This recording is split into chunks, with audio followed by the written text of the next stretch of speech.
El projecte naix com naixen tots els projectes, amb un cafè com els valencians, menjant, bevent, reint i pensant al voltant d'Estellers, i aleshores plantejant-se fer alguna cosa especial vam pensar que seria interessant combinar la poesia del mestre de Burjassot amb una música diferent, perquè fins ara tot s'havia estat amb cantautors i amb música tradicional i no s'havia fet res així, i així naix.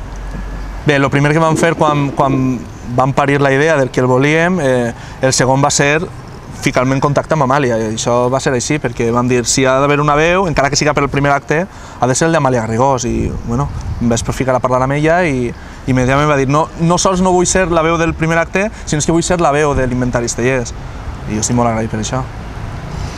Per a mi ha sigut un luxe participar en aquest projecte, perquè a més la música electroacústica a mi em recorda molt a la ràdio.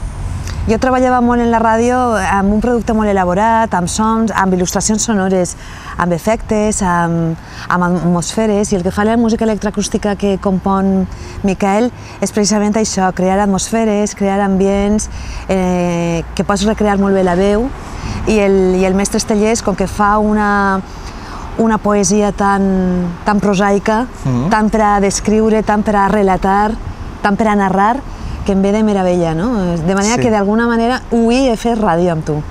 Avui hem fet ràdio, aquesta és la veritat. Hem fet ràdio amb electroacústica, ràdio amb música en directe, amb instruments, piano i clarinet. Sí, hem fet ràdio. I per a mi és un luxe participar en un projecte en el que tenim la música en directe de l'electroacústica i a banda d'això un clarinet i un piano. I tenim dansa també, eh? I dansa contemporània. Tenim dansa també. Sí, un espectacle integral, absolutament. Un privilegi, vaja. La coreografia naix perquè quan busquem expressar més enllà de la música de la veu, sinó també amb l'acció corporal, la ballarina també submergeix dins del món d'Estellers, llegeix els seus poemes, sap molt bé què és el que parlem, hi ha com un diàleg i aleshores capta, després de diverses reunions, capta quina és la idea que volem transmetre, com és l'ambient, com és el so, com és la veu, és íntim, és exagerat, i aleshores després de treballs ella el que fa és fer seu també l'inventari i ficar part de la seva pròpia veu. No és una cosa teledirigida, sinó és una cosa més enllà, crec que cooperativa o compartida d'alguna manera. Tu creus que al mestre Estellers li agradaria el teu espectacle? Tan transgressor, tan agosarat? El nostre espectacle. Jo crec que li haguera agradat. La teua proposta i el nostre espectacle. Jo crec que li haguera agradat, li haguera agradat molt. Sí, no? Jo crec que sí. M'agradaria pensar que sí. És més, ahir quan vaig muntar les ulleres a l'escenari i vam acabar de muntar tot i vam encendre les ulleres des de l'obscuritat i allò va emetre amb els sons al principi que hi ha com un batec del cor, va ser un poc així, no sé, colpidor, se'ns va ficar la carn de gallina i vaig pensar, no sé, Estellers no està, evidentment, però crec que li agradaria veure això, a les ulleres allí col·locades. El batec del cor, les campanes del poble, els xiquets jugant... Has recreat molt els sons del poble, no? Sí, perquè és el poeta del poble, no? I aleshores no podia haver electroacústica seca, no podia haver electroacústica amb soroll sols, havia d'incloure aquesta part del poble, no? De la quotidianitat, no? Sí, exacte, del fill del forner. Del fill del forner. En un primer moment amb una miqueta de tensió. Sí, ho sé. He de ser sincera, perquè havia d'adaptar el text a la música, quan en principi per a mi la poesia té prioritat absoluta, el text en principi ha d'estar per damunt de la música, però clar, estem davant d'un espectacle on tenim música en directe i s'està llançant en directe, per tant la música també té el seu protagonisme. No he estat adaptant-me jo a la música tota l'estona, hi ha hagut moments en els que l'electroacústica i jo anàvem al mateix nivell.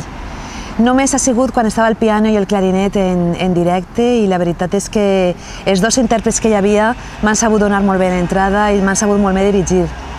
En principi amb tensió i després ja m'he relaxat i he sabut un poc jugar amb aquests elements nous per a mi, no?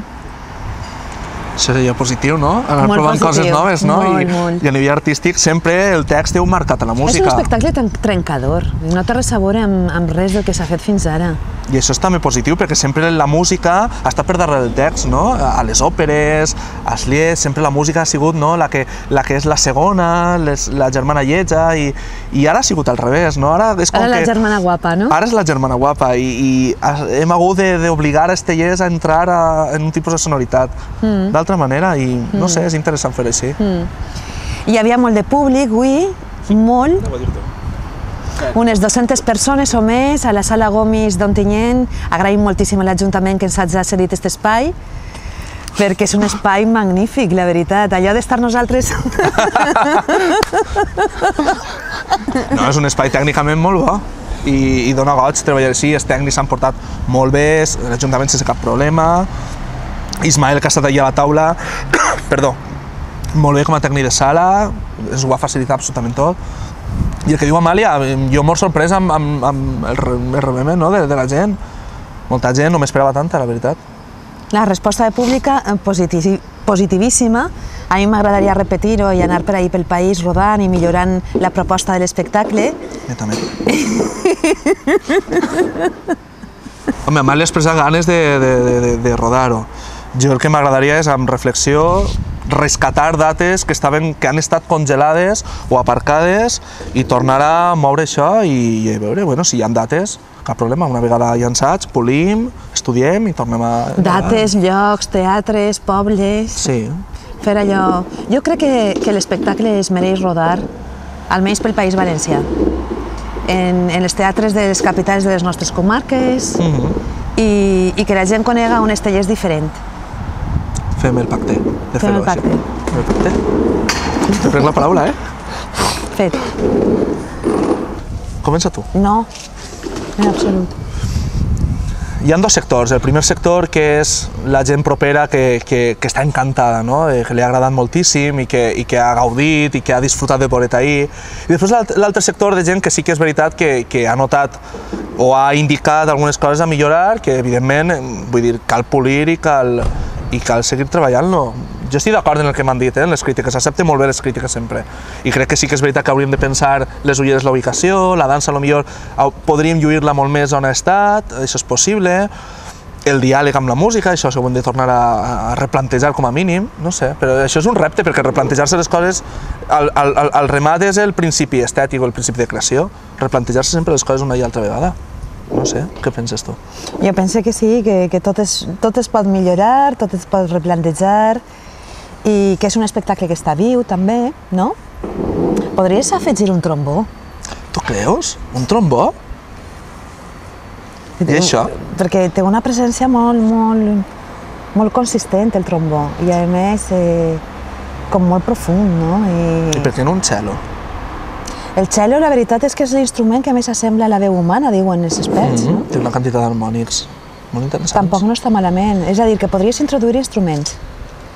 Ja que la música ha de tindre més presència que la veu i el text, fins i tot. És a dir, transformem l'inventari, sí, transformem l'inventari en un inventari de cambra, un inventari d'ensemble. Un inventari d'ensemble, sí. Interessant. I aleshores jo ja canvio el xip absolutament. Serem més músics contra tu, Això ja ho saps. No és igual. A mi m'ha agradat molt la sala Gomis, T'ha agradat molt la sala? Sí, perquè és que estàs tot el contrari al que passa habitualment en els teatres. Nosaltres, els actors, estem baix i el públic està dalt. I, clar, és una sensació d'infinitat, no? Fins a on arriba el públic. No estàs tu per dalt d'ells. Això és bonic. Sí, hi ha una altra relació, no?, de proximitat. Els teatres, tal vegada, a l'estar l'escena dalt i baix, la platea queda com una barrera, no? I així no, així està tot molt més proper. Jo, que li guardo a Amàlia apuntat a la llibreta, que m'ha ja tingut que fer recitar el poema... No, és broma. Li agraeix molt que la seva idea de ser jo qui ha recitat el poema que pertany al mural i a Ontinyent, i que és bona idea, bueno, pues, que m'he sentit molt orgullós i he estat molt relaxat, Ho has fet molt bé, ho has fet molt bé. Gràcies, no ho havia fet mai, És que hi ha una poesia del mural del País Valencià. Cada vegada que anem a un poble, en aquest poble, hem pensat que seria bona idea que el recitara algú del poble. I en aquest cas, que era l'estrena d'Ontinyent, jo deia, no ho he de fer jo, ho ha de fer Miquel. I ell tenia ahí un poquitiu de... Clar, perquè recitar no és fàcil, no és fàcil recitar, Tu ho fas perquè tu obris la boca i emets ahí una sonoritat melodiosa, però per a la resta dels mortals no és igual. Tu també has emès flors en el moment que has parlat d'Ontinyent. I, en fi, anem a deixar així les floretes per a un altre moment. Moltes gràcies per la vostra atenció!